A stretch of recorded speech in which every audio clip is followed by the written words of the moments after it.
தியாகராய நகர் பேருந்து நிலையம் அருகே பல அடுக்குகளுடன் கூடிய பார்க்கிங் வசதியுடன் கூடிய வணிக வளாகம் கட்டித்தரப்படும் என திமுக வேட்பாளர் ராஜு அன்பழகன் வாக்குறுதி அளித்துள்ளார்.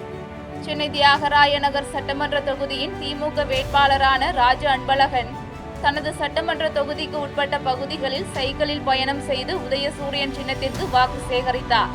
அப்போது செய்தியாளர்களிடம் பேசிய அவர், தியாகராய நகர் பேருந்து நிலையம் அருகே பல அடுக்குகளுடன் கூடிய பார்க்கிங் வசதியுடன் கூடிய வணிக வளாகம் கட்டித்தரப்படும் என வாக்குறுதி அளித்தார். டி நகர் தொகுதியின் முக்கியமான பேருந்து நிலையம். இந்த பேருந்து நிலையத்தில் தான் இப்போ பார்க்கிங் வசதி செய்து தரப்படும் என்னுடைய வாக்குறுதியில் நான் முக்கியமாக சொல்லியிருக்கேன். ஏன்னா இந்த பாலம் அமைஞ்சதுலேருந்து டிராஃபிக் வெகுவாக குறைஞ்சிடுச்சு. அதனால் மக்கள் பெரும் நிம்மதி பெறுறாங்க. இப்போ சிஎட் நகர் ஃபஸ்ட்டு மெயின் ரோட்லேருந்து நார்த் உஸ்மான் ரோடு போகிறதுக்கான டேரக்ட் பைபாஸ் மாதிரி ஆகிடுது. இது ஒரு 3 நிமிஷத்தில் இங்கே ஏறி அங்கே இறங்கிடலாம். இதே நீங்கள் கீழே ஃபஸ்ட்டு போகிற மாதிரி இருந்தால் 40 நிமிஷம் 50 நிமிஷம் ஆகும் டிராஃபிக்கில். மக்களுக்கு நல்ல ஒரு யூஸ்ஃபுல்லான ஒரு பிரிட்ஜு அந்த மாதிரி இருக்குது. அந்த பிரிட்ஜுக்கு என் தந்தையார் பேர் வச்சு எனக்கு கூடுதல் சிறப்பு. எங்கள் குடும்பத்துக்கு ஒரு பெரிய அங்கீகாரம் மாதிரி.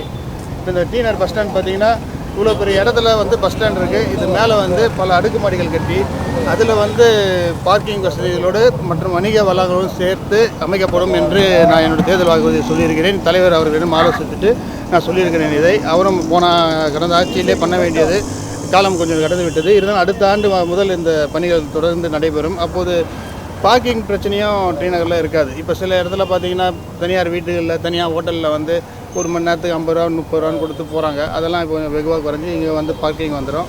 அது இல்லாமல் ஹைட்ராலிக் கார் பார்க்கிங், லிஃப்ட் மூலிமா கார் எடுத்துகிட்டு போயிட்டு மேலே பார்க் பண்ணுற வசதியும் இந்த வளாகத்தில் செய்து தரப்படும் என்பதை இப்போ தெரிவித்துக் கொள்கிறேன். செய்திகளை உடனுக்குடன் தெரிந்து கொள்ள கீழ்கண்ட கேபிள் மற்றும் டிடிஹெச் நெட்வொர்க்குகளில் எம்நாடு செய்தி தொலைக்காட்சியை காணுங்கள். பாதகம் செய்பவரை கண்டால் நாம் பயம் கொள்ளலாகாது பாப்பா. மோதி மிதித்து விடு பாப்பா, அவர் முகத்தில் உமிழ்ந்து விடு பாப்பா. அண்மை செய்திகளை உடனுக்குடன் தெரிந்து கொள்ள இணைந்திருங்கள் எம்நாடு தொலைக்காட்சியுடன்.